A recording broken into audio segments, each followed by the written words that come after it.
Welcome to Macquarie Street, the national political podcast coming to you from the crucible of Australian democracy. Here's your host, Lyle Shelton. Hello, it's great to have your company. Well, the Supreme Court of the United States did what many of us thought would never happen in our lifetime. It overturned Roe v. Wade. About half of the states in the United States are now free to follow the wishes of the majority of their people and protect the lives of unborn children and their mothers.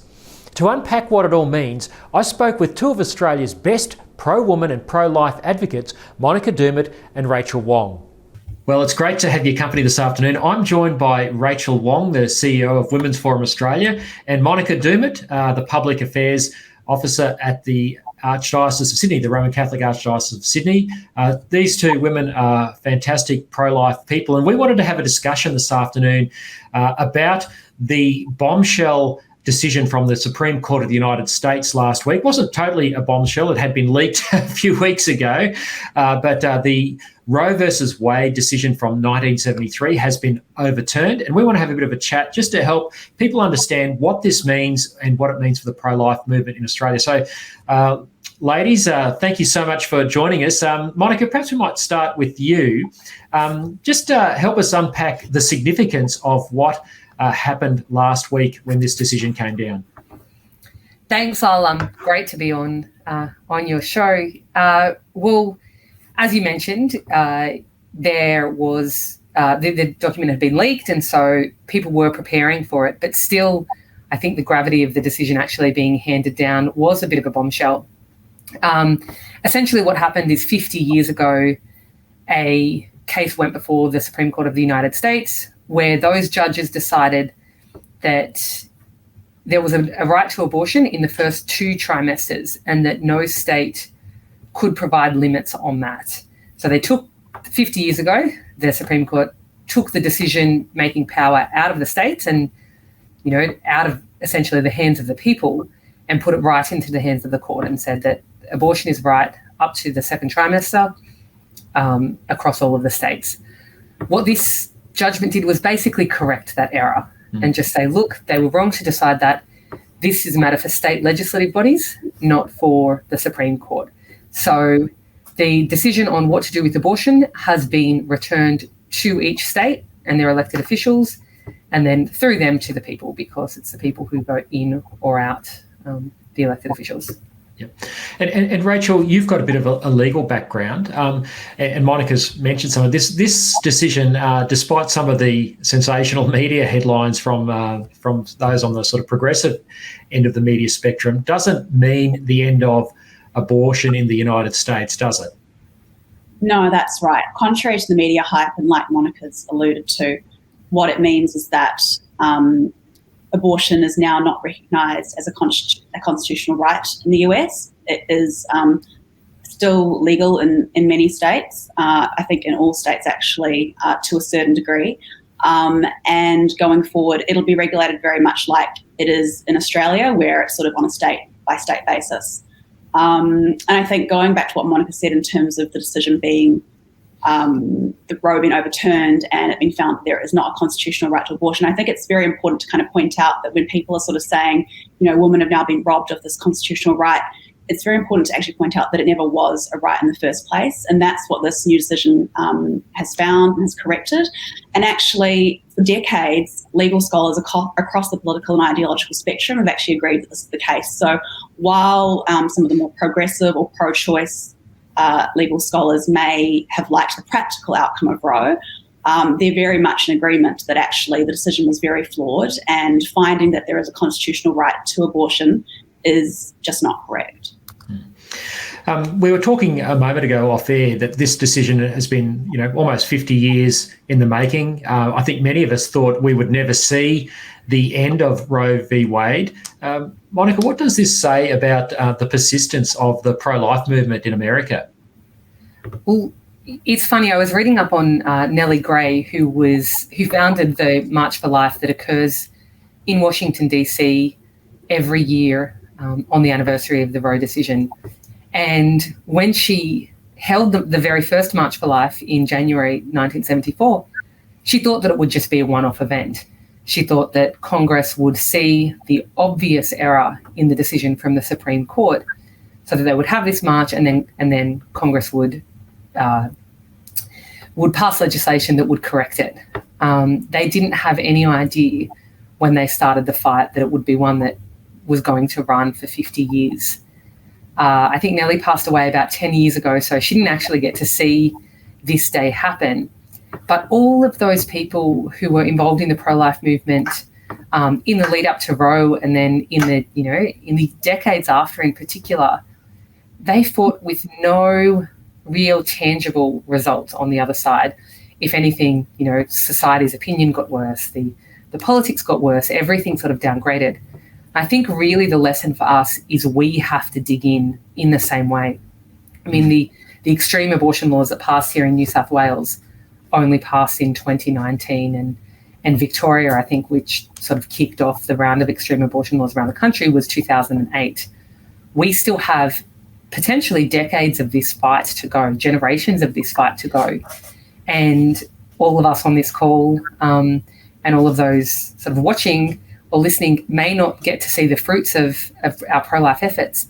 But the point is that we need to dig in, because if we don't, generations still to come won't actually know that there's a fight to be had. Yeah. No, it's a really good point, Monica. I think many of us who are pro-life and pro-women felt that this was intractable. So to see this change in our lifetime is incredible, should give us all hope. Rachel, much of the media reporting here in Australia has characterised this as just polarised US politics that we don't want to import here, and it paints the issue of abortion as a self-evident good, and how backward it is that America, seems to have wound back so-called abortion rights. But we don't hear a lot of debate about the impact of abortion on women. And you're CEO of Women's Forum Australia. Can you tell us a bit about that side of the debate and the discussion, which is just missing from the public discourse? Yeah, so I'd firstly say, Lyle, that I think part of the reason why we don't see a lot of that is precisely because there has been this idea that there's this sort of entrenched right to abortion. And obviously that is in the US, but like with a lot of US American culture, that sort of gets imported down here to Australia and to other countries as well.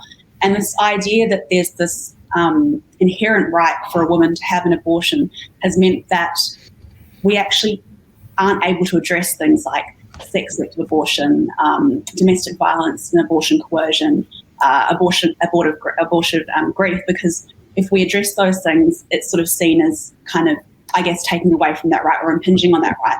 And there have certainly been feminist scholars over the years who have actually explicitly said, like, it's actually better not to address these things so as not to actually infringe on the right to abortion. So what I'm hoping is that now that this decision has been made and we can sort of, I'm hoping that it can kind of be corrected in our culture that there isn't actually a right to abortion, and that over time this will lead to different treatment when it comes to pregnant women and their unborn children as well, but especially allowing us to look at some of these more difficult issues where, for example, with intimate partner violence, where I think the research shows up to 1 in 5 women undergo abortions because of those types of abusive situations.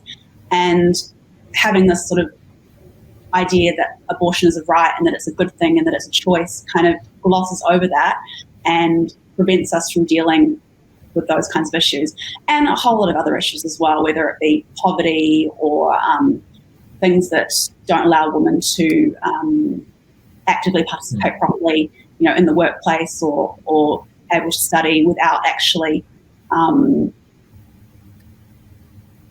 with children in tow, I guess is what I'm saying. Yeah. What do you think, Rachel, can be done to help better educate, particularly those in the media, to help them realise, those statistics you quoted about intimate partner violence being a massive factor in whether a woman has an abortion or not? I mean, this goes way beyond just the mantra of choice and abortion being about healthcare. I mean, it's a really superficial debate that we have here. How can we address that and provide better understanding? Yeah, well, I mean, I guess it's a complete contradiction in relation to the idea that abortion is something that promotes women's choice and autonomy. And I guess a lot more research needs to be done in this area. And I think, again, the reason why it hasn't been is because abortion is a very political issue. And I think, we actually need to listen to the stories of women who have been victims of domestic violence and then gone on to seek abortions, or women who have sought abortions because, they don't have financial resources to support themselves, or they, childcare's too expensive, housing's too expensive, whatever these things are. I think it's important that the research is done, that we listen to the stories of these women, and don't try and just gloss over them because it's inconvenient to the idea that abortion is supposed to be a woman's right. Yep. No, well said. Monica, you mentioned earlier that in the United States, their abortion laws were actually quite restrictive, even under Roe v. Wade. Certainly, late-term abortion was not allowed. I think there was laws passed, I think back in about 2006 or 7, banned late-term abortion. But a lot of Australians don't realise that our state parliaments have actually passed some of the most extreme abortion laws on the planet. Abortion to birth in, as you said, Victoria, New South Wales, South Australia joined recently, Queensland in 2018, Tasmania. Why is there a need? Why do you think that Australian politicians felt that they had to legislate abortion and make it available all the way to birth? That's a really good question. I think that there's only something like 5 other countries in the world that allow abortion until birth, including some regimes that commit very, troubling human rights abuses against their own citizens. So I think that there's, to take what Rachel was saying a little bit, that it needs to be an all or nothing approach, because if you want to characterise abortion as something that's just routine healthcare in the same way as a dental procedure or something else, then there shouldn't be limits. Once you start talking about limits, you have to, whether consciously or not, admit that there's an issue there, admit that what is happening is that a human life is being terminated. And so I think that part of the reason is I think that they didn't want to put limits on it because it would be conceding that it's a moral question. But the other thing that I think also happened is that we didn't have enough politicians standing up to argue the case. If the person promoting the abortion legislation, say Alex Greenwich here in New South Wales, if he had the votes that he needed, why would you seek to place any limits on it? There's this sort of nasty winner-takes-all approach, my Archbishop Fisher said, which was, that's exactly right. If you don't have to compromise on these issues, then they don't seem to want to. Yeah, no, that's right. I think if most Australians were following the debate a bit closer, I think we all know that public opinion certainly doesn't favour abortion to birth, yet the law allows it. And look, I concede it is very rare, but why should the law allow it? And as you said, once you start putting in limits, then you've got to start deciding, where do you draw the line? And that creates all sorts of intellectual problems for people. So it is all or nothing. Rachel, Women's Forum Australia, what are you doing then to try and help shift the discussion back to the needs of women and to get this as a more women-centred discussion? And how can the debate be shifted more to providing support for women with unsupported pregnancies, so that it's not just all about this mantra of choice, so that there's actually a real choice given to those who might want to keep their babies? Yeah, and I guess we've always tried to highlight, whether it be in the public discourse or with politicians, that abortion is often not a woman's choice for the reasons that I mentioned before. And so it's really important to actually work to address some of those things so that women have, genuine choice, genuine autonomy. And sort of, I guess, doing this in a way that is very, is sensitive and is non-judgmental, because obviously it is a sensitive topic and it is a hard one. And the last thing that we want to do is to polarize people or to, hurt women further, especially women who have, been through abortions, who have been in desperate circumstances and who have really genuinely felt like they've had no other choice. So I think what's really important is opening up a discussion now, continuing this discussion, doing it in a way that's compassionate and sensitive, and recognising the deficiencies in our systems, and deficiencies that I honestly think are there because abortion has been so readily easy to access. I think if abortion hadn't been sort of viewed as a right, and even though it's different here, it is sort of still viewed as a right as well.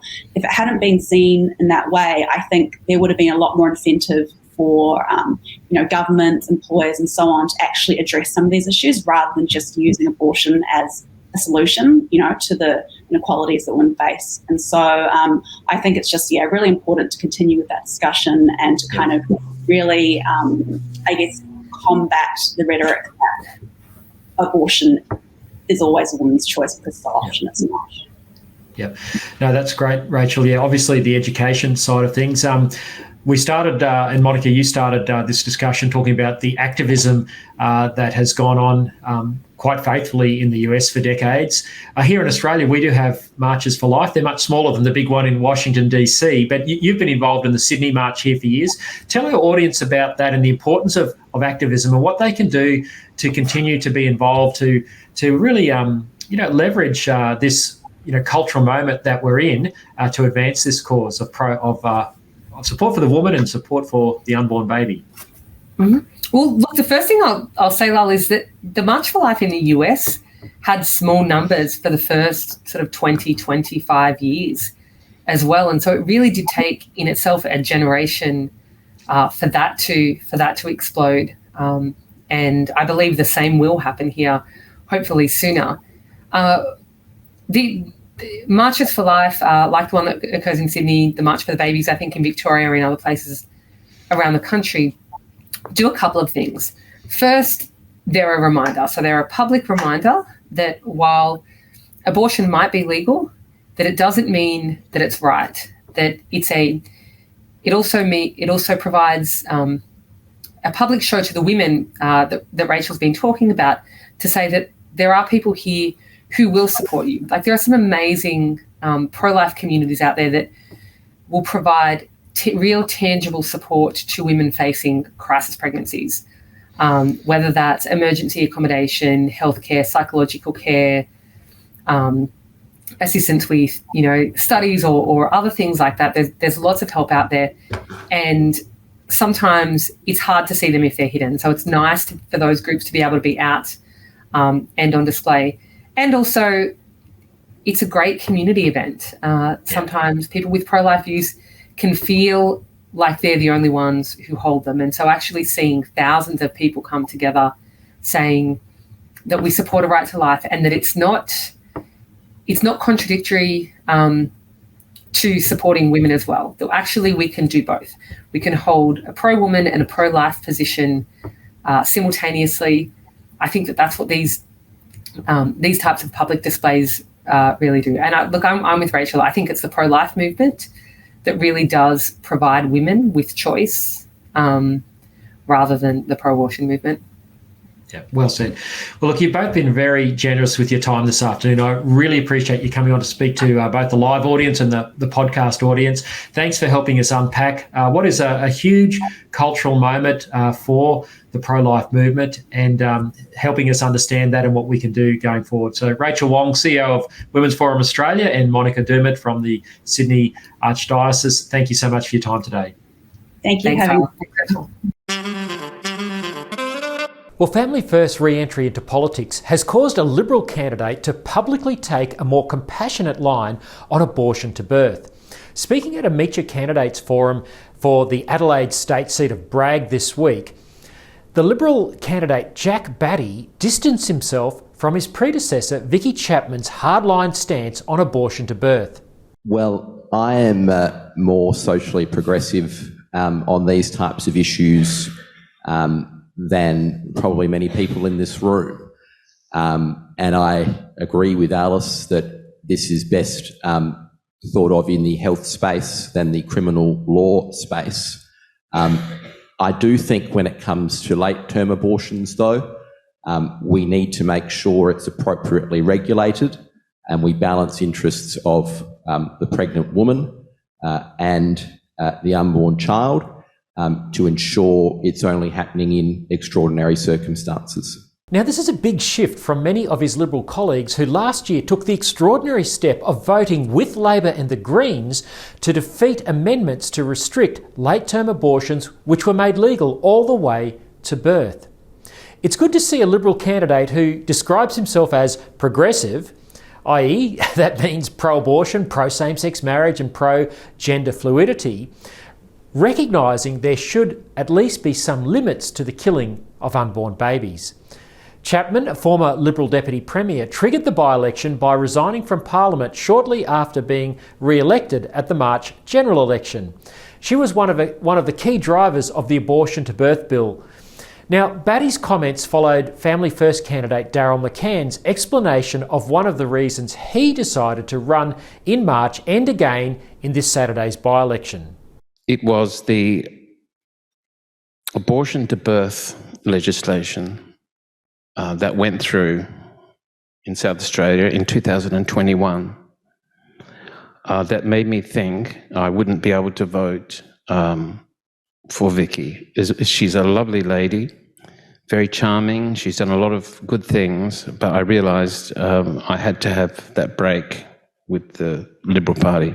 Daryl McCann also reminded the audience that it was the taking for granted of social conservatives by both major parties that prompted former Labor ministers Tom Kenyon and Jack Snelling, along with former Liberal Deepa Matthew, to re-establish the Family First political party. The party, the Family First Party, which existed before but was refounded, and I think it's very interesting the way it was refounded by Jack Snelling and Tom Kenyon, two ministers in the Weatherall government and the government before then. They also had problems with the fact that Liberal Party takes Conservatives' vote for granted, and Labor, this might be the exception, Labor, sorry, Alice up there, Labor takes, it doesn't even bother with Conservative vote. And it was very interesting that these two guys, they must have lost all their friends, because it is a little bit like being in a cult, being in the Labor Party. They left it bravely in July 2021, and they worked with Deepa, who was a Liberal person. Now, McCann, a local high school history teacher and writer for Quadrant and The Spectator, is the only candidate who stood in March who is backing up again for Saturday's by-election. He's the only local that's standing, with the others hailing from outside the electorate. Now, Batty is a former staffer for Progressive, i.e. pro-abortion, pro-same-sex marriage, Liberal federal parliamentarians Christopher Pyne and George Brandis, Labor's Alice Rolls and the Greens' Jim Bastiris both told the Forum that they backed South Australia's abortion to birth laws. Family First is calling on voters this Saturday to send a message to Labor, Liberal and the Greens that the votes of people who hold socially conservative views about the family and human rights for the unborn should not be taken for granted. I'll give Daryl the last word. We would cause a sensation around Australia to bring in a Family First candidate for Bragg. We would be known all around Australia. With the focus would be on us. It really would cause a political earthquake. So let's do it, everybody. That's it for this week. Don't forget, if you live in Victoria, go to our website familyfirstparty.org.au and sign up to become a member. We need at least 500 to register with the Victorian Electoral Commission. We've got more than that, but we need a big, healthy buffer. So this is so that we can stand candidates who will be strong voices for life, family, freedom and faith at this November's election. Well, thanks so much to Aidan and Dave at The Good Source News for production and editing of my podcast. I really appreciate it. Until next week, stay engaged with politics.